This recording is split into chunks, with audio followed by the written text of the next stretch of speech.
We're here this evening at Google's offices at Central St Giles, and we're expecting around 160 people from lots of different businesses in the area and Pan London to talk about, can we get a tech-life balance? My name's Tom Chatfield and I'm an author and technology theorist. Tonight we're talking about tech-life balance, which is a vital theme for an area in which tech companies are thriving and people on the cutting edge are trying to work out how to balance the best of technology with the business of living. This is a great theme for Midtown because we've got an incredible density of tech companies and creative people who really need to think more than most about what it means to use technology well. Good evening everyone, my name's Sarah Sands, I'm editor of the Evening Standard. I'd just like to welcome you all, say how delighted we are to be involved in the Midtown Big Ideas Exchange, and particularly this one because we know what it means to our readers. Last time I came to Google was for a talk about robots taking over entirely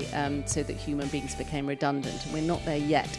But how enslaved we are to technology and our devices, I think, is actually the key issue. Thrilled that everyone came, thrilled that Midtown have absolutely confirmed Google and the surrounding places as the brains of London. I rejoice in saying I'm 48% of the way through Anna Karenina, for example, which is something that you never would have heard. But I'm all about the Kindle now.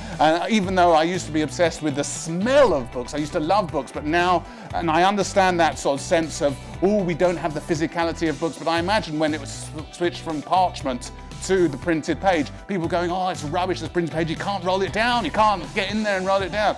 I'm very obsessed with Twitter, in particular, the internet in general. There used to be I used to have a work-life balance that was okay, but now it's like work-life Twitter. I'm interested in why I'm like that, whether it's okay. I will defend the right to be virtual and have an existence as a big digital presence rather than, oh my God, real people.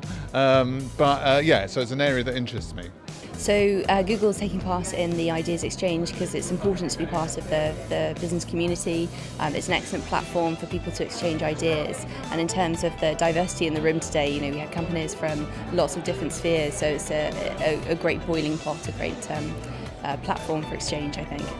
I have myself had a number of notable technology addictions over the years, most of them quite embarrassing, and although I don't consider myself to be a gamer, most of them to do with gaming. And one example is cut the rope. There was a little frog and you had to get the sweet into the frog's mouth, and my addiction was such that I actually outpaced the developers of the product, so they couldn't produce levels fast enough for me to complete them. We're a generation who still has this idea that we can switch off and get away from it, but as the generations move on, the idea of switching off, turning your technology off, putting it away for periods of life is going to disappear altogether. So really what we've got to do is look at ways in which we can modify our lives to adapt the way we view how we need to balance up with technology. I think technology sometimes gets seen as anti-human, or we'll stop talking to each other and we'll only work in sort of digital platforms. And I think they were very much kind of claiming the excitement of actually communicating in different ways, and that many of those ways can be really interesting and meaningful going forwards. So it's not all impersonal, it actually can be more personal and more inclusive.